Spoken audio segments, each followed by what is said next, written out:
अस्सलाम वालेकुम नाज़रीन, आप देख रहे हैं फ्लाई न्यूज़। खबर शामिल करते हैं गुलाम मुर्तज़ा आरआई की। डिप्टी कमिश्नर नौशेर फिरोज मोहम्मद अरसलान सलीम ने आज मुतवक्किल सैलाब के पेश नज़र इंतजाम के सिलसिले में दरा सिंध के कोड़े जाभान के मकाम पर दरा सिंध का दौरा किया। उन्होंने असिस्टेंट कमिश्नर नौशेर फिरोज, अली शान मलिक, मुख्तियार कार, वज़ीर अहमद बेहन और रेस्क्यू 1112 के अमले के हमरा दरा सिंध के कच्चे के इलाके में मौजूद अफराद और मवेशियों को महफूज मकाम पर मुंतकली के सिलसिले में इलाके के अवाम से मुलाकात की।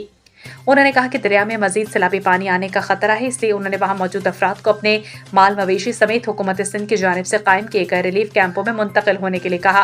उन्होंने कहा कि इस तालाब का पानी उतर जाने के बाद वो दोबारा यहाँ मुंतकिल हो सकते हैं।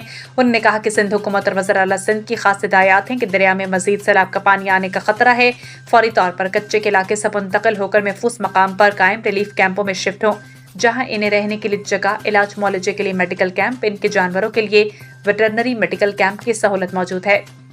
डिप्टी कमिश्नर ने मुतल्लिका तपेदार को हिदायत की कि वो इन अफराद की फौरी मुंतकिली के लिए कश्ती भिजवाएं, जबकि मकामी अफराद ने भी वादा किया कि वो कच्चे से पक्के की जानिब मुंतकिल हो जाएंगे।